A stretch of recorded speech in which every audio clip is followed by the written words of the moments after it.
Hello everybody, Steve Politi from the Star Ledger, joined by Jenny Vrentas, Mike Garafolo, Giant Stadium.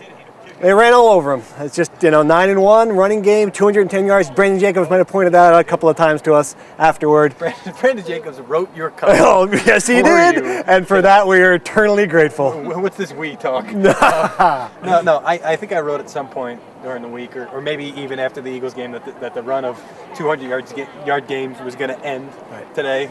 I was wrong about that. You might have been a little wrong. That was a tough one to predict. And not only that, Ray Lewis missing tackles, and some guys that really should be taking these guys down. Sure, the arm tackle on Ahmad Bradshaw was 77 yards later. He got dragged down to 3. Yeah. It wasn't just the running game, though. It was an all-around attack. Aaron Ross obviously had a big game. He's a guy who had struggled a little bit in the last few.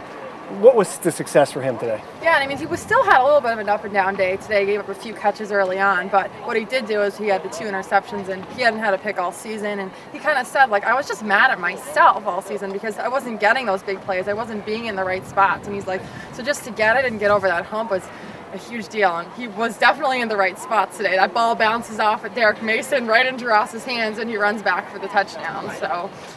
It strikes me the Giants still haven't played a perfect game, and they're still winning in a lot of ways. I mean, they played great today, but still turnovers, couple of kicks out of bounds. I mean, it's just they're so much better than the opponents at this point. Would you agree with that? That you're just beating up on teams? I would agree with that because also this was a physical and mental test, coming off a pair of divisional games to gear up mentally and prepare yourselves physically for this game, for this team, and to pass with flying colors on both ends. I mean, mentally and physically, they beat them up. Right. I mean, that's the most impressive thing for me because this was a tough spot for them, and they didn't buckle at all. I think a good thing is, and you wouldn't want to have Detroit coming in here now.